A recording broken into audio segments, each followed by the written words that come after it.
ශ්‍රී ලංකාවේ අද්විතීය සංස්කෘතික උරුමයන් අතර කැපී පෙනෙන ස්ථානයක් හිමි කරගන්නා ඇම්බැක්කේ දේවාලය එහි ඇති විශිෂ්ට ලී කැටයම් නිසා ලෝක ප්‍රකටය.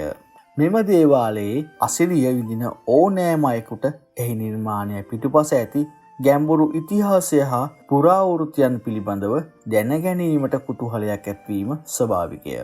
අද අප බුද්ධ තීර්ථ නාලිකාව ඔස්සේ ඔබ වෙත ගෙන එන්නේ මෙම අතිරමණීය දේවාලයේ ආරම්භයට හේතු රන්ගම පන්නික්කියා නම් වූ බෙරවාදකයා හා බැඳුණු පුරාවෘත්තයයි. මෙය හුදෙක් කතාවක් නොව භක්තිය කැපවීම සහ දේව අනුහස පිළිබඳ අපට කියාපාන ජීවමාන සාක්ෂියකි.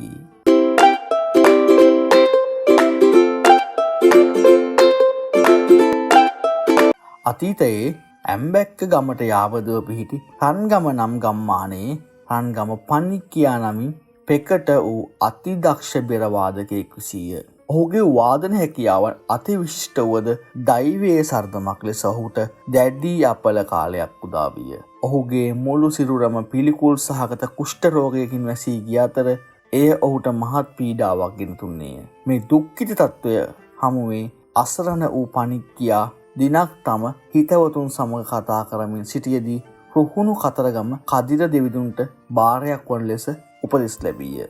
පසුවදාම පේවී පිරිසුදු වී කතරගම දෙවියන්ට භාරහාර වූ පණික්කියා තමන් සුවපත් වුවහොත් කතරගමට පයින් ගොස් ඇසළ පෙරහැරේ තේවාව සිදු කරන බවට ප්‍රතිඥා දුන්නේය. පුදුම සහගත ලෙස කෙම්මුර කිහිපයක් ගතවන විට ඔහුගේ සිරුරේ තිබූ කුෂ්ඨ රෝගය සම්පූර්ණයෙන් සුව විය. භාරය ඔප්පු කිරීම සඳහා රන්ගම පණික්කියා කතරගම බලා පයින් ගොස් පෙරහැරේ බෙර වාදනය කරමින් දෙවියන්ට පූජෝපහාර දැක්වීය.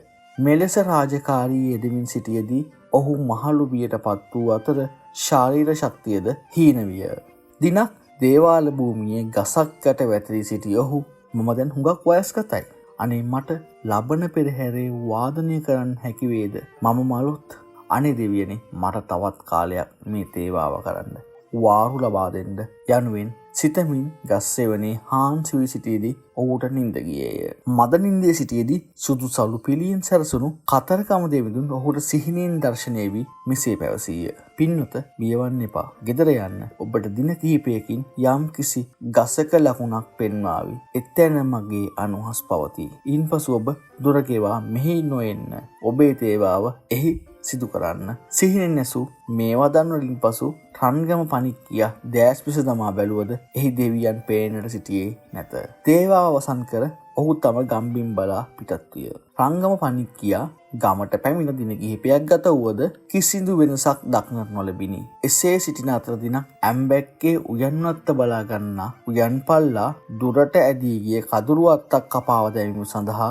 ඊට පිහිපහරවල් කිහිපයක් එල්ල කළේය. පුදුමයක්. එම පිහිපහර වැදුණු තැනින් බඹ 7ක් උසට ලේ ධාරාවක් විද්දේය. මේ පුවත ඇසූ රන්ගම පණික්කියා වහාම මේ ස්ථානයට දිව ගොස් තමාදුරු සිහිනේ විස්තර උයන්පල්ලාට කීවේය. උයන්පල්ලා වහාම ගෙදරට ගොස් ඒ වන විට සූදානම් කර තිබූ බත් හා වෑංජන කෙසෙල් පතකට බෙදාගෙන විත් එම ස්ථානයේ තැබීය.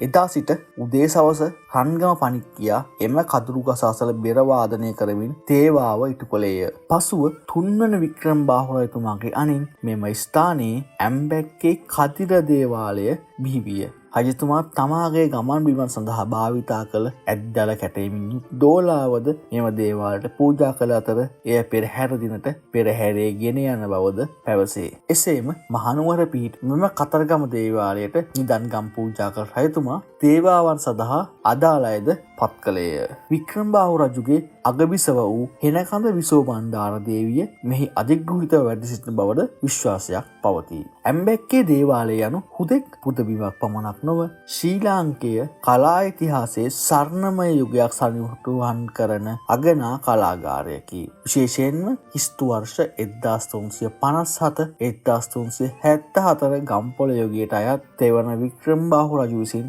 ඉදිකරන ලද මෙම දේවාලය එහි ඇති විශිෂ්ට ලී කැටයම් සඳහා ලොව පුරා ප්‍රසිද්ධියක් උසුලයි. දේවාලයේ බෙර මණ්ඩපය සිංහල ලී කැටයම් කලාවේ කෝට ප්‍රාප්තිය විදහා දක්වයි. මෙහි ඇති කුළුණු 32ක් මත විවිධ මෝස්තර 128ක ලියවැල් සහ සත්ව රූප, නර්තන රූප, සංගීත භාණ්ඩ වාදනය කරන රූප, මල්කම්, ගිනිසිරු, කිඳුරු රූප, හංස පූට්ටු, නාරිලතා, බේරුණ්ඩ පක්ෂීන් වැනි අතිශය සියුම් සහ විචිත්‍රවත් කැටයම් දක්නට ලැබේ. විශේෂයෙන්ම එක්කම ලී කඳකින් නෙලා ඇති මඩොල් කුරුපාව නම් වූ අද්විතීය කැටයම ලී කැටයම් කලාවේ විශ්මිත නිර්මාණයකි. මෙම කැටයම් එකල ශිල්පීන්ගේ අසම සම දක්ෂතාවය, නිර්මාණශීලීත්වය සහ ආගමික භක්තිය මනාව පිළිඹු කරයි.